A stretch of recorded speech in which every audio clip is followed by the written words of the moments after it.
Have you ever wondered why you keep finding yourself in the exhausting cycle of asking your husband to change, only to be met with passive-aggressive resistance, stonewalling, defensiveness, or subtle sabotage?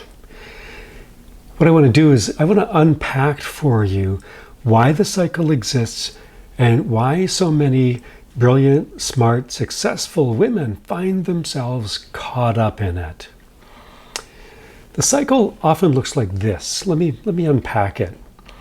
So you notice a behavior that's not becoming a husband, coldness, defensiveness, dismissiveness, and you bring it up as gently as you can with clarity and with hopefulness on your part. And he reacts, not with open hostility maybe, but with that passivity, the sarcasm, the delays, the forgetting, basically no follow through. He's nodding his head up and down. Yes, dear, no follow through. So you may double down, try new strategies, try and make yourself more clear, explaining more, appealing to empathy maybe, and maybe even pleading, maybe even gets to begging. And yet nothing changes. The cycle resets, rinse and repeat, and each turn around the merry-go-round leaves you feeling more tired, more uncertain, more alone, more wondering, like, is it me? Am I crazy? Here's the thing. From his side, his passive aggression is a way of maintaining control without open conflict.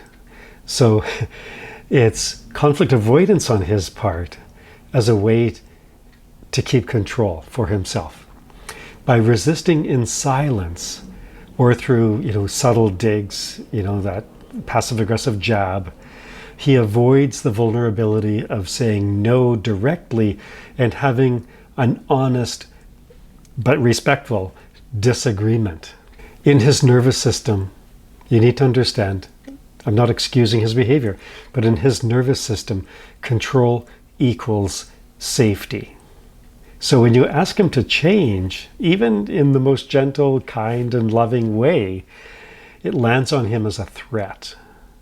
So his resistance is not just stubbornness, it's a survival strategy. Again, I'm not defending him, I'm not asking you to feel sorry for him, not one bit, but you need to know what you're up against. That's his side of the cycle, that's his turf, that's his territory, and that's what he's responsible for and accountable for at the end of the day. But let's come over to you. And here's where it gets hard, and here's where I need to speak the truth in love to you, because I want freedom for you. The cycle continues because of his resistance and because of your responses to his resistance. You see, what's been going on perhaps for years, perhaps for decades, is you've been trained at work, in life, maybe in your home growing up, that persistence and clarity is the way to solve problems. Many of the women that we work with, this is the ironic thing, they're super successful in their career. They've gone up the corporate ladder because they get things done. They get results. They deliver the deliverables, right? And so you've been trained to be effective. But in this dynamic, in your home, in your relationship, each time you push harder, unknowingly you're reinforcing his retreat. The harder you press for change, the harder you press for change, the deeper he digs in. And without realizing it, you become part of the dance. Not the cause, but you're contributing your dance steps to this harmonious yet dysfunctional dance. And this is where so many women get stuck. If I stop trying, nothing will change. If I keep trying, I go crazy. Dr. Don, what should I do? Well, The cycle doesn't just frustrate you, it even worse, it slowly erodes your sense of self. That's why you can't wait any longer to do something about this. You've got to break the cycle. And I'm saying you have got to break the cycle because you and I both know he's not going to, right? Just being honest here. Right?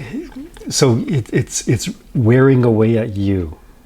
You start doubting your perceptions. You start wondering, maybe I'm asking too much. Maybe I'm too demanding. Maybe I'm the problem. And all the while, the relationship stays frozen in this painful, dysfunctional, stuck pattern. The passive resistance doesn't just block change, it blocks connection, right? So the marriage isn't getting better, but in the meantime, you're feeling alone. Nobody's got your back, and it doesn't feel emotionally safe at home. See, one reason why it's so hard to break free is because you're a woman of hope. And that's a good thing. You believe in redemption. You believe people can grow and people can change. You can. You have. You believe in the possibility of better. And these are good things. That's part of your strength. But your hope plus his resistance equals the same looping cycle year in and year out. That's the math. Your hope plus his resistance equals this looping cycle. Your persistence becomes the fuel for his avoidance. And unless something shifts, not just in him, but in how you engage, the cycle is going to continue again and again, forever and ever. Amen. We want to help you break that cycle. And believe me, you can break the cycle unilaterally. You can break the cycle without his contribution, without his participation, without him saying, the words that he'll never say, "You're right, let's go to couples therapy," right? That's never going to happen. It's never going to happen. What you need to know is this. Your contribution to the problem is not that you've caused his behavior. You didn't. You didn't cause his behavior. This is not your fault. You're contributing a response, a patterned, programmed, learned response. And without realizing, you've become a dancer in his choreography. His avoidance is setting the rhythm, and your pursuit keeps the music playing. This doesn't mean blame, but it actually means here's power at your fingertips to actually create change. You can step out of the old dance and you can create a new dance. We've seen it again and again and again. So the question becomes, what would it take for you to stop dancing to his music? What would it look like for you to reclaim your energy, reclaim your power, your clarity, and your peace, even if he never bends his knee and says, "You're right, I need to go and get help"? This is exactly the kind of thing that women just like you are working on in our Detox Your Marriage Skool community. It's a private community where women that are heart-centered and want to stay in the relationship are getting resourced with the tools to make that happen. It's an amazing place. There's beautiful conversation, and it's led by expertise. So it's not the blind leading the blind. It's myself, psychotherapist for almost 30 years, collaborating with Dominique, a beautiful, heart-centered woman that knows your journey from the inside. She has a story to share, and women inside the Detox Your Marriage community are hearing it and they're feeling it. The link is down below. I invite you to join the Detox Your Marriage Skool community and find out how you can create a new dance in your marriage.